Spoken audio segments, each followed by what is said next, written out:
Buku Harian Salwa Si Owa Jawa, karya Rahayu Oktaviani, ilustrasi oleh Adriana. Halo, namaku Salwa. Aku adalah seekor owa Jawa yang hidup di hutan halimun yang lebat. Aku ingin membagi isi buku harianku dengan kalian. Shh, tapi ini rahasia antara kita saja ya. 4 April. Beberapa pohon sedang berbuah lebat. Ada buah fikus, kimokla, dan canar. Aku mengikuti ayah dan ibu bergerak dari satu pohon ke pohon lain. Hore! Kami pesta buah. 5 Mei. Hari ini ayah dan ibu mengajariku 3 hal. 1. Owa Jawa bukan monyet. Kami adalah kera.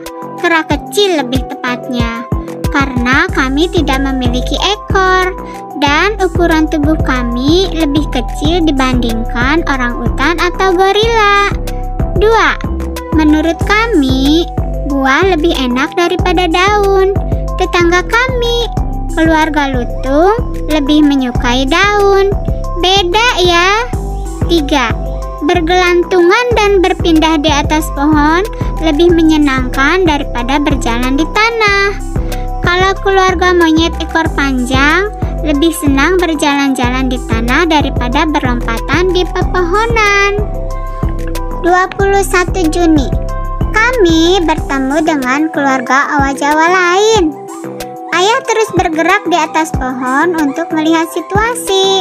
Sementara ibu naik ke pucuk pohon yang tinggi dan mulai mengeluarkan suaranya yang nyaring. Kata ayah, ibu sedang memberitahu keluarga owa Jawa lain, "Hei, daerah ini tempat tinggal kami. Aku yakin setelah ini ibu akan makan banyak untuk mengisi energi." Suara ibu nyaring dan panjang sekali. 3 Juli. Ada binatang yang terbang di atas pohon tempat kami makan. Kata ibu, itu namanya elang Jawa.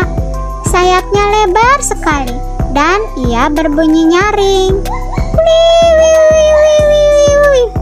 Ibu segera memanggilku untuk turun ke dahan yang lebih rendah. Kata ibu, owa Jawa harus hati-hati terhadap burung elang, karena mereka suka memangsa owa Jawa, terutama yang masih muda. Kedengaran menyeramkan ya. 11 Agustus. Hari ini aku belajar berayun dan berpindah pohon. Berkat lenganku yang panjang, aku lebih mudah berpindah-pindah. Wih, asyik sekali. Aku berayun dan terus berayun, sampai akhirnya aku menyadari bahwa aku sendirian. Aku takut. Aku berharap ayah dan ibu dapat mendengar suaraku. Untunglah, tak lama aku melihat ayah berayun ke arahku. "Maaf ayah, aku bermain terlalu jauh." Pelajaran hari ini: jangan bermain jauh dari ayah dan ibu. 9 September. Kami berpapasan dengan keluarga lutung. Mereka sedang asyik melahap daun dan kuncup bunga kecapi.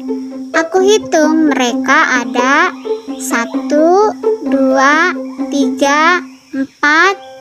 Wah, ada 15 ekor. Sementara keluargaku cuma bertiga. Aku melihat bayi lutung yang masih digendong ibunya. Warnanya oranye. Lucu sekali. Sampai bertemu lagi ya keluarga lutung. 13 Oktober. Hujan lebat turun di hutan halimun. Untung saja ada pohon hamirung, pohon tempat kami tidur semalam. Jadi kami tidak perlu jalan jauh untuk mencari makan sampai hujan reda. Sementara aku lihat ayah sedang mencari kutu di rambut ibu. Ibu kelihatannya senang sekali sampai jatuh tertidur. 2 November. Hari ini aku bertemu manusia. Mereka berjalan dengan 2 kaki di tanah. Mereka sering sekali memperhatikan kami dari kami baru bangun tidur sampai kami mau tidur lagi. Ibu bilang mereka disebut peneliti. Mereka mengamati apa saja yang kami makan, di mana kami tidur, dan kemana saja kami bergerak. Seperti mata-mata ya. Rasanya kasihan melihat mereka. Kalau kami bisa cepat berpindah dari satu pohon ke pohon lain, sementara mereka harus berjalan di tanah. Pasti capek sekali menjadi manusia. 1 Desember. Ups, dahan pohon licin sekali akibat hujan deras malam. Peganganku lepas dan aku hampir jatuh ke sungai.